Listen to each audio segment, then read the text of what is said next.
exemplified the true spirit of excellence in the alternative learning system.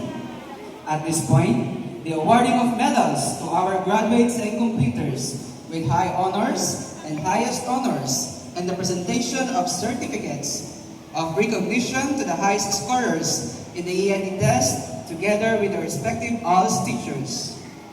The awards will be conferred by our distinguished guest, Assistant Secretary Dr. Jerome T. Belviaje, Assistant Secretary for Learning Systems Grant, Department of Education, together with Honorable Governor Patrick Alain D. Azanza, represented by Acting TPM, in charge of Committee on Education, Ms. Joy Z. Tamayo, Dr. Andrew Villarba, Madam Maria Jenny D. Abayon, assisted by parents or guardians. May I also request Sir Jay Onikeno to come up stage, sir. Graduates with honors. Jeffrey F. Belga, AND Elementary, with high honors. Jeffrey Belga will receive a medal and a certificate of recognition. Certificate of recognition is given to Jeffrey F. Belga, elementary passer, Bote Barangay Session Hall, Bato East District, for his outstanding academic performance as with high honors. Having achieved a rating of 95.56% during the accreditation and equivalency test for elementary level for school year 2025-2026.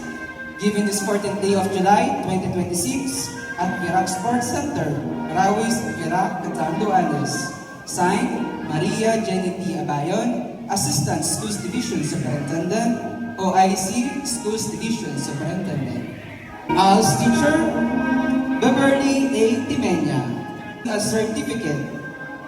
ALS Teacher of Bote Barangay Session Hall, Bato East District, in grateful recognition of her outstanding performance and dedication, having a passer achieve the highest rating in accreditation and equivalency test for elementary level for school year 2025-2026. Given this 14th day of July 2026 at the Virac Sports Center, Rawis, Virac, Catanduanes, signed, Maria Jenny T. Abayon, Assistant Schools Division Superintendent, OIC Schools Division Superintendent. Jemela B. Bragaes, ANE Elementary, with high honors. Jemela will receive a medal and a certificate of recognition. The certificate of recognition is given to Jemela B. Bragaes for her outstanding academic performance as with high honors, having achieved a rating of 97.0%. Certificate of recognition is given to Tito F. Tutanes.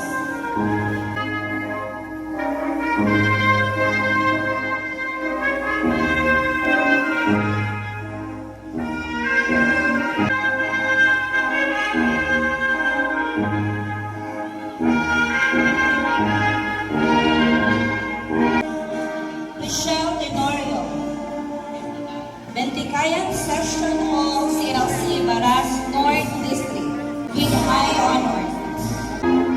Helen May V. Dayawon, Community ALS Implementor. Mark Dignity Marcorte, with honors. Jeneline V. Tumali, with honors. District 3, Barangay Session Hall, CLC, Higmoto District.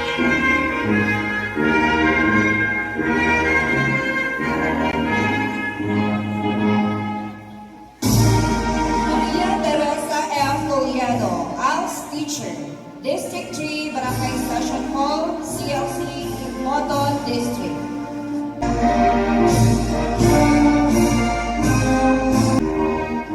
Maricel Berses, with honors. Agban Central Elementary School, ALS Room, Baras North District.